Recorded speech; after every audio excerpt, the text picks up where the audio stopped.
Radhe Radhe friends. ओम गम गणपते नमः। ओम नमो भगवते वासुदेवाय।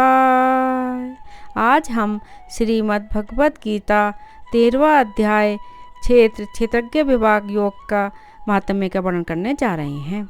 श्री महादेव जी कहते हैं, पार्वती अब 13वें अध्याय की अगाध महिमा का वर्णन सुनो। उसको सुनने से तुम बहुत प्रसन्न होगी। दक्षिण दिशा में तुंगभद्रा नाम की एक बहुत बड़ी नदी है। उसके किनारे हरिहरपुर नामक रमणीय नगर बसा हुआ है। वहाँ हरिहर नाम से साक्षात भगवान शिव जी विराजमान हैं, जिनके दर्शन मात्र से परम कल्याण की प्राप्ति होती है। हरिहरपुर में हरि दीक्षित नामक एक श्रोत्रिय ब्राह्मण रहते थे, जो तपस्या और स्वाध्याय में संलग्न तथा वेदों के पारगामी विद्वान थे। उनकी एक स्त्री थी, जिसे लोग दुराचार कहकर पुकारते थे। इस नाम के अनुसार ही उसके कर्म भी थे। वह सदा पति को कुवाच्य कहती थी। उसने कभी भी उनके साथ शयन नहीं किया। पति से संबंध रखने वाले जितने लोग घर पर आते, उन सबको डांट बताती और स्वयं कामोन्नत होकर निरंतर व्यभिचारियों के साथ रमण किया करती थी। एक दिन नगर को इधर उधर आते जाते हुए पूर्ववासियों से भरा देख उसने निर्जन तथा दुर्गम वन में अपने लिए संकेत स्थान बना लिया। एक समय रात में किसी कामी को न पाकर वह घर के किवाड़ खोल नगर से बाहर संकेत स्थान पर चली गई। उस समय उसका चित्त काम से मोहित हो रहा था। वह एक एक कुंज में तथा प्रत्येक वृक्ष के नीचे जा जाकर किसी प्रेतम की खोज करने लगी, किंतु उन सभी स्थानों पर उसका परिश्रम व्यर्थ गया। उसे प्रेतम का दर्शन नहीं हुआ। तब वह उस वन में नाना प्रकार की बातें कहकर विलाप करने लगी। चारों दिशाओं में घूम घूम कर वियोग जनित विलाप करती हुई उस स्त्री की आवाज़ सुनकर कोई सोया हुआ बाघ जाग उठा और उछलकर उस स्थान पर पहुंचा जहां वह रो रही थी। उधर वह भी उसे आते देख किसी प्रेमी की आशंका से उसके सामने खड़ी होने के लिए ओट से बाहर निकल आई। उस समय व्याघ्र ने आकर उसे नख रूपी बाणों के प्रहार से पृथ्वी पर गिरा दिया। इस अवस्था में भी वह कठोर वाणी में चिल्लाती हुई पूछ बैठी, अरे बाघ, तू किस लिए मुझे मारने को यहाँ आया है? पहले इन सारी बातों को बता दे, फिर मुझे मारना। उसकी यह बात सुनकर प्रचंड पराक्रमी व्याघ्र क्षणभर के लिए उसे अपना ग्रास बनाने से रुक गया और हंसता हुआ सा बोला, दक्षिण देश में मलापहाड़ नामक एक नदी है। उसके तट पर मुनिपर्णा नगरी बसी हुई है। वहाँ पंचलिंग नाम से प्रसिद्ध साक्षात भगवान शंकर निवास करते हैं। उसी नगरी में मैं ब्राह्मण कुमार होकर रहता था। नदी के किनारे अकेला बैठा रहता और जो यज्ञ के अधिकारी नहीं है, उन लोगों से भी यज्ञ कराकर उनका अन्न खाया करता था।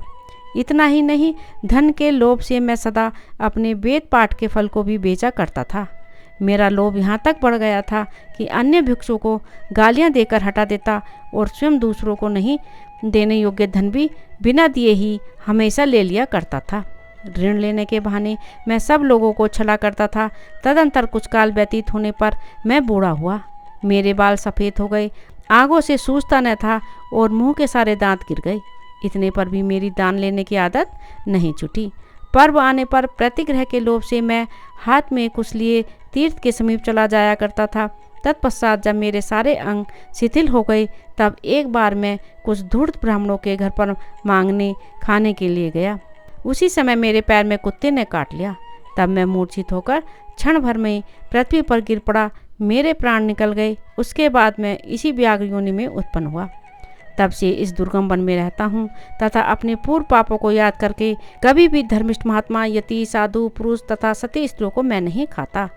पापी, दुराचारी तथा कुल्टा स्त्रियों को ही मैं अपना भक्ष्य बनाता हूँ। अतः कुल्टा होने के कारण तू अवश्य ही मेरा ग्रास बनेगी। यह कहकर वह अपने कठोर नखों से उसके शरीर के टुकड़े टुकड़े करके खा गया। इसके बाद यमराज के दूत उस पापनी को संयमनी पुरी में ले गए।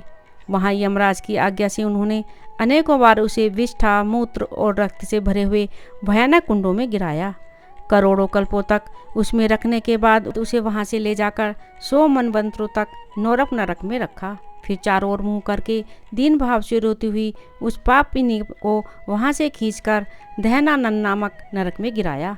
उस समय उसके केस खुले हुए थे और शरीर भयानक दिखाई देता था। इस प्रकार घोर नरक यातना भोग चुकने पर वह महापापिनी इस लोक में आकर चांडाल योनि में उत्पन्न हुई। चांडाल के घर में भी प्रतिदिन बढ़ती हुई वह पूर्व जन्म के अभ्यास से पूर्ववत पापों में प्रवृत्त हो रही। फिर उसे कोढ़ और राजक्षमा का रोग हो गया, नेत्रों में पीड़ा होने लगी। फिर कुछ काल के पश्चात वह पुनः अपने निवास स्थान हरिहरपुर को गई, जहाँ भगवान शिव के अंतःपुर की स्वामिनी जम्बका देवी विराजमान हैं। वहाँ उसने वासुदेव नामक एक पवित्र ब्राह्मण का दर्शन किया, जो निरंतर गीता के 13वें अध्याय का पाठ करता रहता था।